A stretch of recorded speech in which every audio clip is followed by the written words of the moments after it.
Welcome to Book Nibbles. Big Ideas, Small Bites. Tim Weiner's Legacy of Ashes. The history of the CIA is both an engrossing chronicle and a devastating indictment of America's most famous intelligence agency. Drawing from thousands of declassified documents and hundreds of interviews with CIA veterans, policymakers, and critics, Weiner spins a story that is at once cinematic and tragic. The tale of an organization born in fear after World War II, driven by Cold War paranoia, often acting recklessly and disastrously abroad, and frequently failing in its central mission of providing reliable intelligence to American presidents. What emerges is a narrative in which hubris, incompetence, secrecy, and short-term political calculation repeatedly eclipse careful strategy, leaving behind a legacy more of ashes than triumphs. The story begins in the wake of World War II, when American leaders recognized that the United States had entered a dangerous new world. Franklin Roosevelt had been reluctant to establish a permanent peacetime intelligence agency, fearing it would resemble authoritarian secret police. During the war, the Office of Strategic Services, OSS, headed by William Wild Bill Donovan, experimented with espionage, sabotage, and propaganda.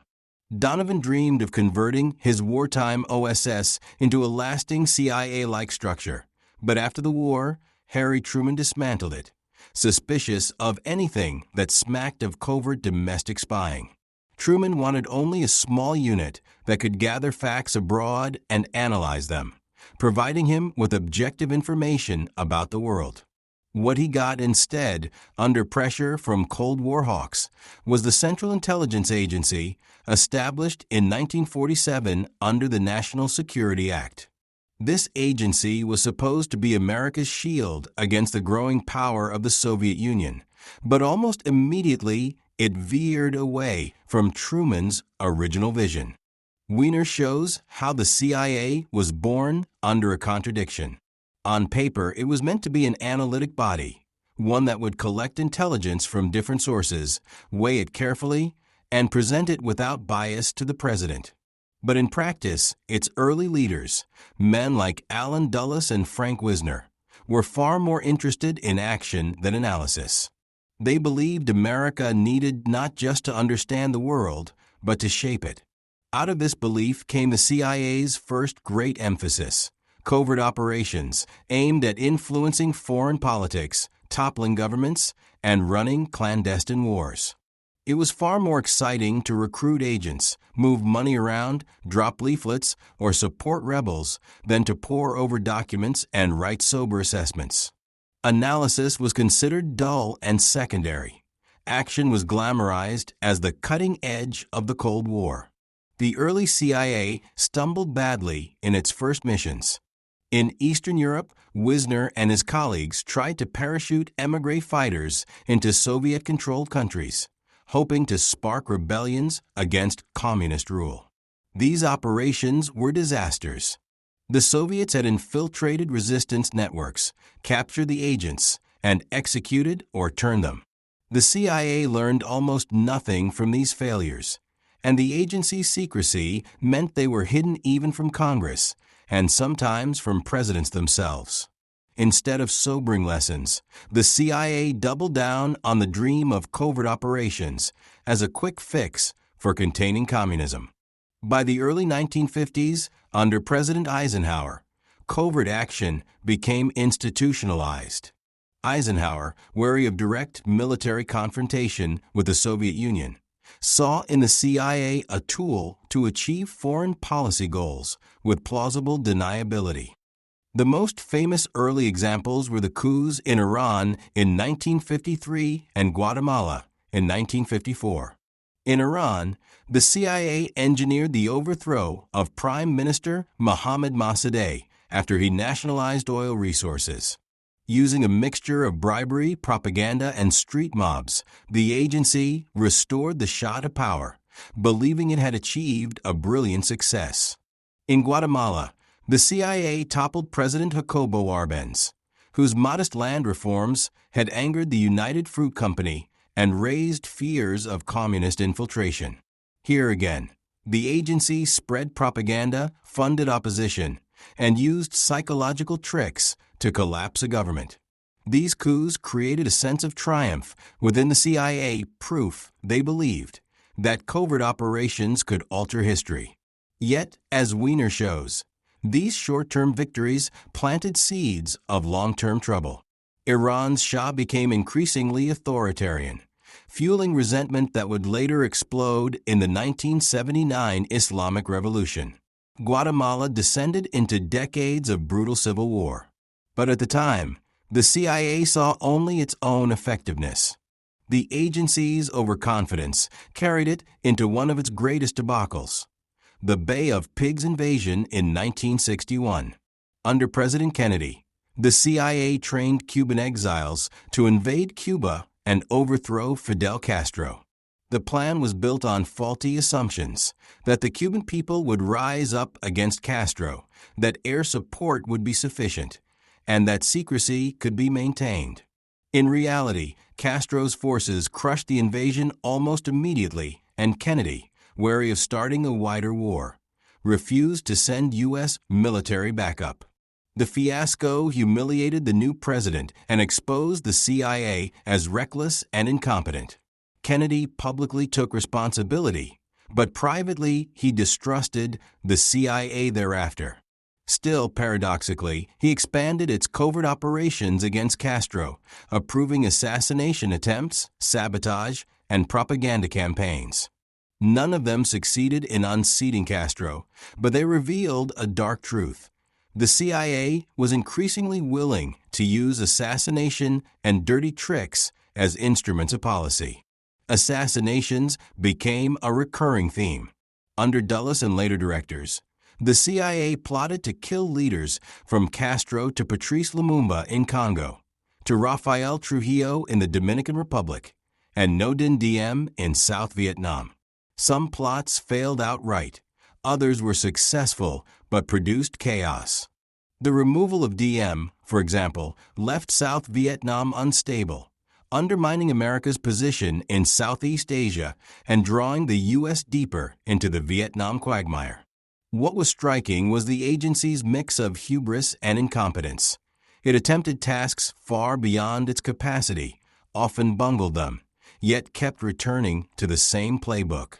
If covert action was one half of the CIA's problem, the other half was its failure in intelligence analysis. Weiner stresses how, throughout the Cold War, the agency consistently misread the Soviet Union. It vastly overestimated Soviet economic strength and military capacity, feeding presidents exaggerated fears that fueled massive defense spending. At other times, it completely missed major developments, such as the Soviet atomic bomb test in 1949, the outbreak of the Korean War, or the placement of missiles in Cuba in 1962. The Cuban Missile Crisis highlighted both failure and redemption. The CIA had missed the arrival of Soviet missiles on the island, but its photographic analysts eventually provided Kennedy with crucial evidence to confront Khrushchev. Even then, the agency's estimates about Soviet intentions and capabilities were shaky. As Vietnam escalated in the 1960s, the CIA found itself at the center of America's most disastrous foreign policy venture. On one hand, the agency produced sober reports suggesting that the war was unwinnable and that the South Vietnamese government lacked legitimacy. On the other hand, the CIA was deeply involved in covert operations, pacification programs, and psychological warfare that bolstered false optimism. Presidents Lyndon Johnson and Richard Nixon often ignored the agency's grim analyses, preferring military assurances of success. But the CIA also failed to stand firmly by its warnings, bending its assessments under political pressure. When the Tet Offensive erupted in 1968, it exposed how badly both the military and the CIA had misjudged the situation. Nixon's presidency deepened the CIA's troubles. Nixon distrusted the agency, preferring his own inner circle and Henry Kissinger. Yet he also demanded covert operations, particularly in Chile, where the CIA attempted to block the rise of socialist leader Salvador Allende. The agency funded opposition parties, media outlets, and strikes to destabilize Allende's government, and after his election, it continued efforts to undermine him. In 1973, the Chilean military staged a coup that ended in Allende's death and the rise of Augusto Pinochet's dictatorship. Again, the CIA had achieved a tactical success, but left behind a legacy of repression and anti-American sentiment. The 1970s brought a reckoning. After Watergate, the press and Congress began to expose the CIA's darkest secrets: assassination plots, domestic spying, illegal wiretaps, and massive covert operations gone wrong. The Church Committee in the Senate and the Pike Committee in the House investigated the agency, revealing a pattern of lawlessness and failure. Americans were shocked to learn how often the CIA had meddled abroad and how little accountability it faced at home. President Gerald Ford issued executive orders to restrict assassination plots, and for a time the CIA was forced to operate under tighter congressional oversight. Yet the basic culture of secrecy and action over analysis remained. In the late Cold War, the CIA both failed dramatically and achieved some successes. It was slow to recognize the true weakness of the Soviet Union, continuing to portray Moscow as a formidable superpower. Yet in Afghanistan, the CIA played a key role in supporting Mujahideen fighters after the Soviet invasion of 1979. Working with Pakistan's intelligence service, the agency funneled weapons and money to Afghan rebels. This covert war bled the Soviet Union, contributing to its eventual collapse. But once again, the long-term consequences were dire. The same networks and fighters would later give rise to Islamist extremism, including Al-Qaeda. The 1980s also saw scandals like the Iran-Contra affair, where the CIA facilitated secret arms sales and covert funding schemes in violation of congressional bans. These episodes underscored the agency's willingness to circumvent democratic oversight in pursuit of its goals. At the same time, the CIA under Director William Casey became deeply politicized, shaping intelligence to support Reagan's confrontational stance against the Soviets. Analysts who suggested the USSR was crumbling were marginalized, while worst-case scenarios were promoted to justify military buildups. When the Soviet Union finally collapsed in 1991, the CIA was caught flat-footed. Despite decades of focus on Moscow, the agency had not predicted the speed or manner of the fall. Its credibility suffered, and with the Cold War over, many questioned its purpose. During the 1990s, the CIA drifted, facing budget cuts, scandals, and irrelevance.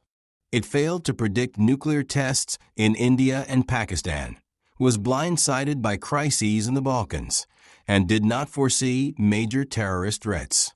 The most catastrophic failure, of course, was September 11, 2001. Weiner devotes extensive attention to how the CIA, despite warnings about Al-Qaeda, failed to prevent the attacks. The agency had tracked some of the hijackers, knew Al-Qaeda was plotting, and had sounded alarms, but it failed to connect the dots, share information effectively, or act decisively. The 9/11 Commission later concluded that this was a systemic failure of imagination and coordination. For the CIA, it was a searing indictment. In the aftermath, the CIA was given new powers under George W. Bush to wage the war on terror. It began operating paramilitary teams in Afghanistan, launching drone strikes, and running secret prisons where detainees were subjected to enhanced interrogation techniques, a euphemism for torture. These practices, Weiner argues, stained the agency's reputation permanently, produced little useful intelligence, and undermined America's moral standing.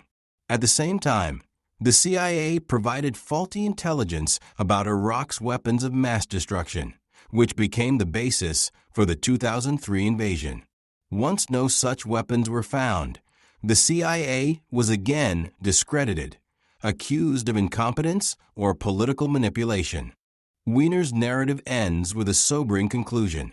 After 6 decades, the CIA had left behind not a record of brilliant espionage or reliable intelligence, but a legacy of ashes. Again and again, the agency failed at its central mission of telling presidents the truth about the world. Its covert actions often produced disasters that haunted America for decades.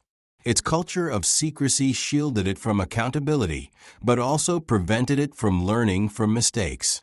While individual officers showed bravery and dedication, the institution as a whole was plagued by poor leadership, political pressure, and a misplaced obsession with action over analysis. What makes Legacy of Ashes so compelling is not just the parade of failures, but the way it shows their cumulative effect. Each misstep was hidden, rationalized, or celebrated as a temporary success, but together they formed a pattern of dysfunction. From Iran to Guatemala, Cuba to Vietnam, Chile to Afghanistan, the CIA consistently promised more than it could deliver. At moments when accurate intelligence might have prevented war or guided wise policy, it failed to provide clarity. At moments when restraint might have avoided disaster, it rushed into covert adventures. And time after time, the American people were kept in the dark until the damage was irreversible. Weiner does not claim that intelligence is easy, nor that the CIA never achieved anything worthwhile. There were moments of skill, such as the U-2 spy plane program or certain technological advances in satellite imagery. Individual analysts sometimes produced insightful reports. But these achievements were overshadowed by the larger record of error. Weiner's argument is that the CIA, as constructed and operated, was fundamentally flawed from the start. Born out of fear, distorted by secrecy, and warped by the allure of covert action, it became an agency that too often misled the presidents it was meant to serve. The book leaves the reader with a haunting question. Can any intelligence agency in a democracy succeed without succumbing to the temptations of secrecy, power, and manipulation? For Weiner, the answer is grim. The CIA's history shows that instead of protecting America, it often weakened it, sowing chaos abroad and disinformation at home. Its legacy of ashes is a warning for the future, that intelligence must be grounded in truth, accountability, and humility, or else it will only repeat the same tragic cycle. And that's it. Tim Weiner's Legacy of Ashes. Thanks for listening to Book Nibbles. If you enjoyed this bite-sized book, don't forget to subscribe for more quick, insightful summaries. See you in the next nibble.